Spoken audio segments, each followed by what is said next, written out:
So hello guys, welcome to our sports analysis channel মুগ্ধ অ্যানালাইসিসে আপনাদের সবাইকে স্বাগতম।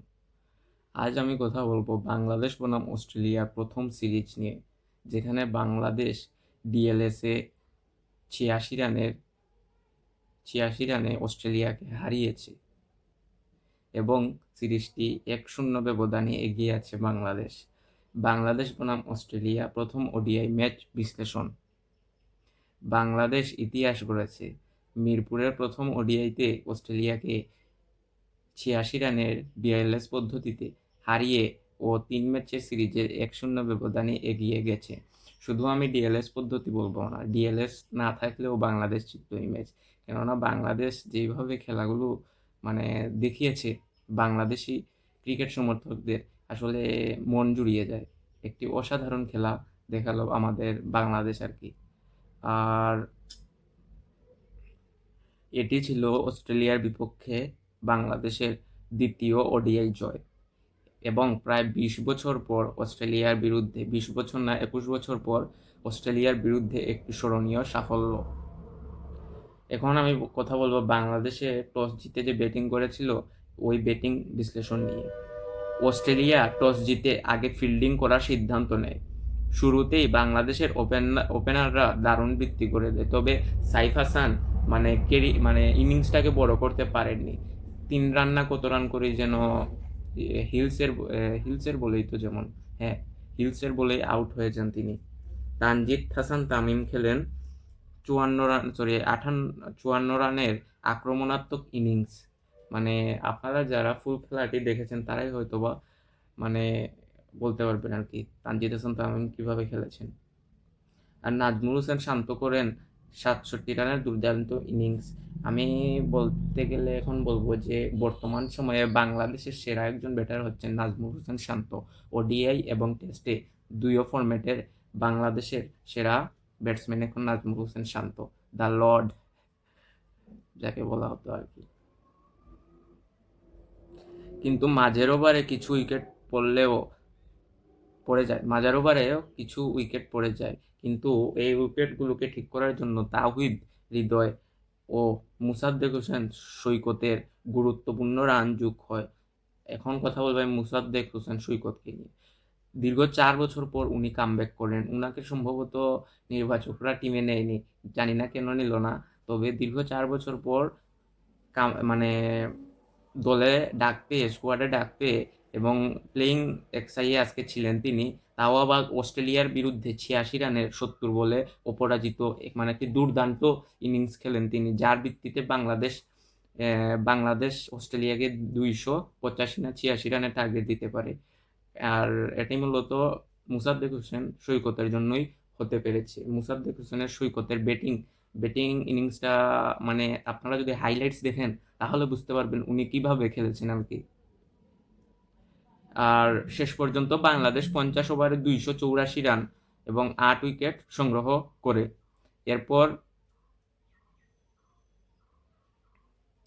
এরপর বাংলাদেশের ইনিংসের সবচেয়ে বড় দিক ছিল শুরুতে দ্রুত রান। এবং বাংলাদেশে শুরুতে দ্রুত রান করেছে, কিন্তু 300+ হতে পারতো, কিন্তু 300+ হলো না আর কি। হতে পারতো, কিন্তু যদি উইকেট না যেত তাহলে হতে পারতো। 300+ ডিজার্ভ করে বাংলাদেশ এই ম্যাচে। শুরুতে মাঝের ওভারে ধৈর্য ধরে খেলা। ব্যাটাররা অস্ট্রেলিয়ান বোলারদের উপর চাপ তৈরি করতে সক্ষম হয়। আমাদের ব্যাটাররা কিন্তু অস্ট্রেলিয়ান বোলারদের চাপ তৈরি করতে সক্ষম হয়েছে। এখন আমি কথা বলবো বাংলাদেশের বোলিং বিশ্লেষণ নিয়ে। 285 রানের লক্ষ্য তাড়া করতে নেমে শুরু থেকেই চাপে পড়ে অস্ট্রেলিয়া। আপনারা দেখেছেন হয়তো যে তাসকিন আহমেদের প্রথম বলে প্রথম ওভারেই যেটা আর কি শুরুতেই কি বোল্ডটা করেছেন আসলে তাসকিন আহমেদ। আমি তো ওই সময় চিৎকার করে উঠি আর কি, ভালো লাগছিল। তারপরে নতুন বলে বাংলাদেশের পেসাররা দুর্দান্ত লাইন লেংথ বজায় রাখেন। নাহিদ রানা অসাধারণ গতিতে অস্ট্রেলিয়ার ব্যাটারদের সমস্যায় ফেলেন। নাহিদ রানা অসাধারণ গতিতে অস্ট্রেলিয়ান ব্যাটারদের সমস্যায় ফেলেন। নাহিদ রানার কি যে বলবো, আর 4টি উইকেট, 5টি হতে পারতো, হলো না, ফাইফার হলো না। কিন্তু ওই যে জশ ইংলিশের প্রথম উইকেটটা দেখেছেন হয়তো, জশ ইংলিশকে আউট করার পর নাহিদ রানার অ্যাগ্রেশন দেখে উনি কিন্তু তেড়ে এসেন নাহিদ রানার উপরে, মানে একটু রাগ করে হয়তো। কিন্তু এটা তো ভাই, মানে কি বলবো, এটা তো কি আর, ওরাও তো দেখায়, হ্যাঁ, এটা তো নিয়মিত ক্রিকেট খেলার মধ্যে, এগুলোই তো মজা, এতে আবার রাগ করার কি।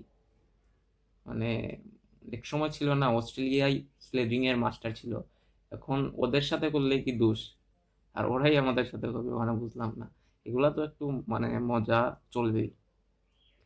তারপর মুসাদ্দেক হোসেন সৈকত ও মাঝখানে 2টি উইকেট তুলেছেন, যার কারণে বাংলাদেশ আরও মানে ম্যাচটিকে নিয়ন্ত্রণে আনতে পেরেছে এবং স্পিনাররাও মাঝের ওভারে নিয়মিত উইকেট তুলে নেন। অস্ট্রেলিয়ার বারবার জুটি করার চেষ্টা করলেও বাংলাদেশ তাদের সুযোগ দেয়নি।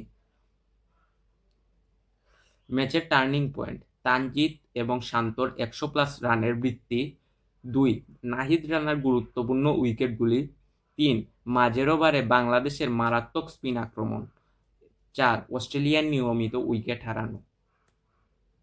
অস্ট্রেলিয়ার দুর্বলতা আমি প্রথম ওডিআইটা বলবো আর কি। এই সিরিজে অস্ট্রেলিয়ার কয়েকজন গুরুত্বপূর্ণ খেলোয়াড় ছাড়া খেলেছে, অধিনায়ক মিচেল মার্শ ও ট্র্যাভেল সিড না থাকায় ব্যাটিং অনেকটাই দুর্বল দেখায়। তাদের ব্যাটাররা বাংলাদেশের কন্ডিশনের সঙ্গে মানিয়ে নিতে পারেনি, বিশেষ করে স্পিন ও স্লো পিচে তারা বারবার ভুল শট খেলেছে। না, এটা আমি বলবো না, কেননা এটা স্পিন পিচও পেস পিচও ছিল না, যেটাই খেলেছে মানে ব্যাটিং পিচ, পেস পিচ, মানে ব্যাটিং বোলিং দুটোটাই এই পিচে ছিল, এটাই আর কি। আর গত যে কয়েকদিন আগে যে অস্ট্রেলিয়া গিয়েছিল পাকিস্তান সফরে, আমরা কিন্তু খেয়াল, মানে ওই ম্যাচগুলো যারা দেখেছে ওরা হয়তো বা বলতে পারবে পাকিস্তানিরা কিন্তু তাদেরকে স্পিন উইকেট বানিয়ে হারিয়েছে।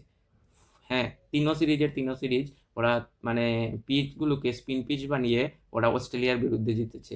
বাংলাদেশ যেটা করেনি, বাংলাদেশ মানে ব্যাটিং বোলিং দুইটাই মাঝামাঝি একটি পিচ বানিয়েছে এবং খেলা তো আপনারা দেখেছেনই। এখন আর কেউই অজুহাত দিতে পারবে না যে বাংলাদেশ ধানকে বানিয়ে খেলে আর কি, না, এটা আর কেউ অজুহাত দিতে পারবে না। সো বাংলাদেশের পেস বোলিং এটা, মানে বাংলাদেশের যে পেসের কয়েকজন আছেন, যেমন আমি সবাইকেই বলবো, ওদের মানে বোলিংয়ের কাছে আমি মনে করি না যে ওয়ার্ল্ডের কোনো ব্যাটসম্যান বা ওয়ার্ল্ডের কোনো কান্ট্রির মানে আছে না লাইন বাই লাইন, মানে ওরা দাঁড়াতে পারবে ভালো করে।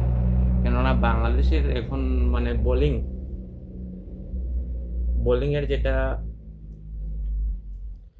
একটা গ্রুপ আছে না, বাংলাদেশের বোলিংয়ের গ্রুপটা এত পরিমাণ মানে মারাত্মক ডেঞ্জারাস একটা জিনিস, এইখানে যদি কেউ আইসা টুমকা দেয় সে চুরমার হয়ে যাবে, বিশেষ করে নাহিদ রানা নিউজিল্যান্ডের একজন বলেছেন কালকে, কোন সংবাদ সম্মেলনে জানি দেখেছি আমি এইটা, যে আমার ভাগ্য ভালো যে আমি নিউজিল্যান্ড সিরিজে মানে নাহিদ রানাকে পাইনি, কারণ নাহিদ রানা ওই সময় ছিলেন পিএসএল খেলতে।